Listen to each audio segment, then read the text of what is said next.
संस्कृत की कहावत याद आ गई, पुनर्मुसिको भवः। ले देकर बात वही पहुंच गई कि प्रधानमंत्री ने लोकसभा में आकर क्यों नहीं कहा। बात तो आज अविश्वास प्रस्ताव की हो रही थी। देखिए, ऐसा है कि इन लोगों ने INDIA और अन्य इनके साथियों ने मिलकर इस चर्चा में करीबन 16 दिनों की देरी की। 16 दिन विलंब हुए। क्यों? 24 जुलाई मुझे याद है, मैं लोकसभा में बैठी थी। आदरणीय गृह मंत्री ने खड़े होकर कहा कि मैं इस बात पर बोलना चाहता हूं, मैं सारे प्रश्नों के उत्तर देना चाहता हूं। आज जो गौरव गोगोई साहब ने कहा, उनके उत्तर वो देना चाह रहे थे और ये बात वहीं पर खत्म होती, या फिर उसके बाद वो अगर बात निकलती तो फिर देखते कि क्या होता।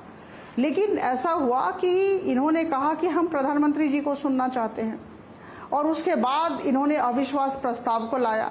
कहीं ना कहीं उस दिन 24 जुलाई को ऐसा प्रतीत हो रहा था कि ये लोग चर्चा नहीं चाहते, ये लोग इस विषय को इतनी गंभीरता से नहीं लेना चाहते हैं। देखिए, मैं मानती हूं, मैं भारतीय जनता पार्टी की सांसद हूं, मैं मानती हूं, मैं सरकार से सीधा सलग तरीके से जुड़ी हूं, मैं मानती हूं कि मणिपुर में जो हुआ वो नहीं होना चाहिए था।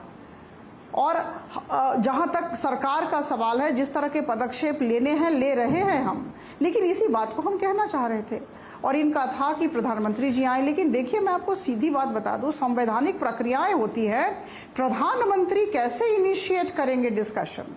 यहाँ एक विभागीय मंत्री हैं जिनका दायित्व है, जिनका प्रेरोगेटिव है, जिनका अधिकार भी है कि वो इस चर्चा की शुरुआत करें और सारी बातें सबके समक्ष रखें। अपराजिता जी, एक सवाल है यहाँ पे, एक सवाल है। अपराजिता जी, एक सेकंड में सवाल आप ही सवाल है। विपक्ष की ये मांग थी, अभी त्यागी जी भी कह रहे थे और नेहा भी कह रही थी कि प्रधानमंत्री जी आके एक स्टेटमेंट दे देते, उसके बाद चर्चा अपनी कंटिन्यू होती होम मिनिस्टर के थ्रू। इसमें इतनी दिक्कत थी क्या? ऐसा कभी नहीं होता। मैं आपको एक छोटा सा उदाहरण दे देती हूँ। थोड़ा मुझे टेक्निकली ये कहते हैं कि प्रधानमंत्री के स्टेटमेंट के बाद फिर चर्चा नहीं होगी, ये कह रही हैं आप? मुझे बस बोलने दें, मुझे 30 सेकंड की मोहलत दें। देखिए, बजट अधिवेशन चल रहा था और पिछला बजट अधिवेशन, उस समय भारत की अर्थव्यवस्था के अच्छे पक्षों को प्रधानमंत्री जी सबके समक्ष बोलना चाहते थे। वो जैसे खड़े हुए कि ये विपक्षी दल वाले चिल्ला पड़े। उन्होंने कहा कि नहीं, मैडम निर्मला सीतारमण बोलेंगी, वो वित्त मंत्री है, प्रधानमंत्री जी बार बार क्यों बोलते हैं। तो प्रधानमंत्री जी तो भाई बाद की बात है, पहले तो विभागीय मंत्री बोले और जब प्रधानमंत्री जी स्टेटमेंट दे देंगे तो बात ही खत्म है। तो प्रधानमंत्री जी, अब इन्होंने कहा विश्वास प्रस्ताव, प्रधानमंत्री जी के पास इनके हर सवाल का जवाब है और अपेक्षा करें, सब्र की जरूरत है। इन्होंने ही 16 दिन देरी कराए और ये देखिए, अब 10 तारीख को प्रधानमंत्री जी अपने वक्तव्य रखेंगे और मुझे लगता है इनको उत्तर मिल जाएगा जी। मणिपुर के सारे पक्षों को वो सबके समक्ष रखने वाले हैं। तो यही बात 24 जुलाई को हो जाती, गृह मंत्री साहब कह देते, उस पर चर्चा होती, लंबी चर्चा होती, सबकी बातें सुनी जाती। और अभी देखिए, अभी 12 घंटों के लिए यह चर्चा होगी अविश्वास प्रस्ताव। तो 6.5 घंटा भारतीय जनता पार्टी के सदस्यों को दिए गए हैं और बाकी जितना बचा 5.5 घंटा अन्य लोगों को दिए गए हैं, अन्य विपक्षी लोगों को। तो ये अपने अपने तरीके से सारे जो सांसद हैं बातें रख रहे हैं। ये 10 तारीख को बड़ा टेक्निकल इशू है, ये अभी आगे चर्चा में आएगा।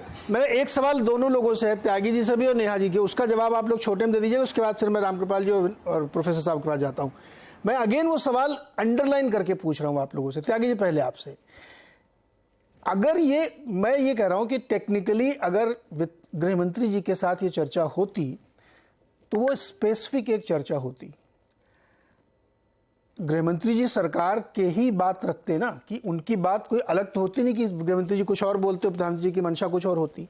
वो तो वही स्टेटमेंट रखते जो सरकार की ऑफिशियल लाइन होती और जो एक्शन वहां पे लिए गए हैं, ये लिए जा रहे हैं, ये लिए जाएंगे, उसको दरकिनार करके केवल प्रधानमंत्री जी एक आके स्टेटमेंट दे देते 1 मिनट का, तो उससे क्या हासिल होता? और टेक्निकली मुझे सही करिए अगर मैं गलत बोल रहा हूँ, उनके स्टेटमेंट के बाद फिर कोई डिस्कशन नहीं हो सकता था। त्यागी जी पहले आप, फिर नेहा जी आप।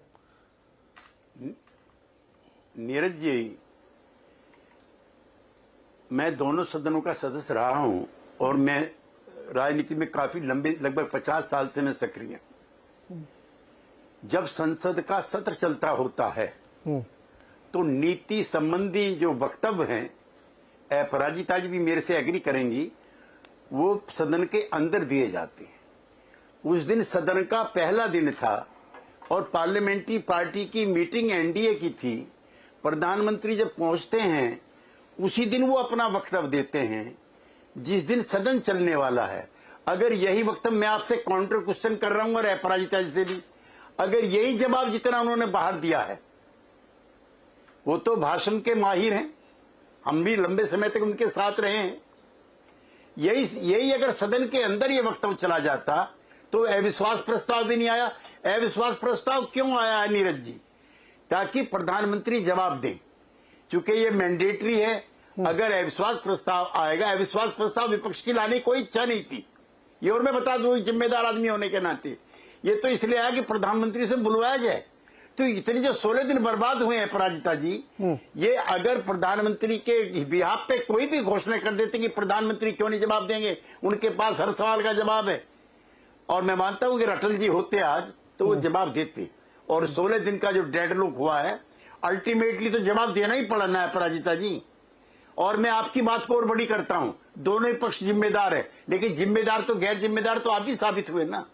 सदन चलाने की बड़ी जिम्मेदारी शासकीय पक्ष की होती है, और इसमें मान अपमान नहीं होता। देश से बड़े ना हम है ना आप है। जो महिलाओं की बेइज्जती हुई है, आज जो मणिपुर की हालत है, उसको सुधारने में बरसों लगेंगे जी। 75 साल लगे आपको कश्मीर ठीक करने में, इसको इतने दिन और लगेंगे आपको। त्यागी जी रुकिएगा, नेहा जी छोटा जवाब, उसके बाद में दूसरे मेहमानों के पास छोटा जवाब आपका भी इसी सवाल पे। नीरज जी, मैं आपके सवाल का जवाब मैं वो पहले वाले आपके सवाल से दूंगी, जो परसेप्शन गेम आपने कहा था। मुझे लगता है कहीं ना कहीं ये परसेप्शन गेम जो हो रहा है, जहां पे अमित शाह जी सामने आ रहे हैं जवाब देने के लिए और मोदी जी को पीछे रखा जा रहा है। आप तमाम इतिहास को उठा के देख लीजिए, जब भी इस तरह से देश में गंभीर मामले आए हैं, चाहे वो हाल ही फिलहाल में महिला पहलवानों का बात हो, या फिर किसानों का बात हो, या गुजरात का मामला हो, वो कभी भी माननीय प्रधानमंत्री जी सामने आके नहीं बोले हैं इन तमाम चीजों में। और जो अपराजिता जी कह रही हैं वेट एंड वॉच, हम लोगों को सब्र रखना चाहिए, मतलब मणिपुर के मामले में हम लोग और कब तक वेट एंड वॉच करेंगे? तब तक जब तक इस भारत के नक्शे से मणिपुर ही गायब कर दिया जाएगा, तब तक इसको वेट एंड वॉच किया जाएगा। जी।